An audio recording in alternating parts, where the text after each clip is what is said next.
really is amazing. I mean, one of the first times that I sort of spent like a large amount of time with Trump was in 2021, and I was thinking about running for the Senate, so I was down to Mar-a-Lago talking to him, and my initial reaction on seeing him was like, oh my God, you look really good.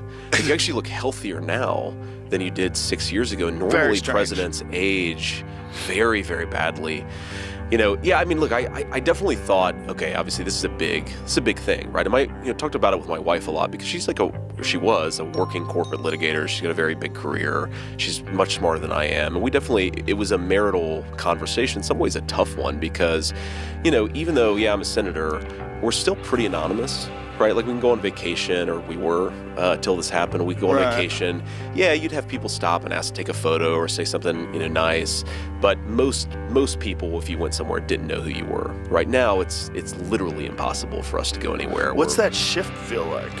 Like you're 40 years old, right? So yeah, I mean, like this, just off a cliff, complete different life. Yeah, that's right.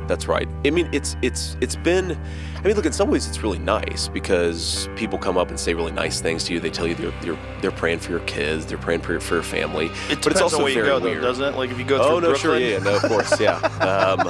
Through the super woke, blue-haired parts of Brooklyn. You know, it's interesting. When we were in New York for the MSG rally, a few people saw me and flashed the Universal New York sign for "We're number one," right? So you know, they like us even in New York City. Yeah. But it's definitely weird to just not be anonymous at all anymore, right? Yeah. And that's taken some getting used to. I think part of it is also. Let me just give you an example. So Sunday morning, we want to go for this is the event in Madison Square Garden.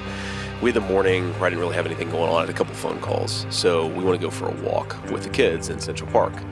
And normally you would walk out of your hotel and walk into Central Park and hang out with your family. Now it requires, we have to notify Secret Service. And so then they have to scope out an area where they can make sure that it's going to be properly safe. And so instead of walking out our hotel room and taking a walk in Central Park, we hop in a car and show up in some random part of Central Park that's 20 blocks away.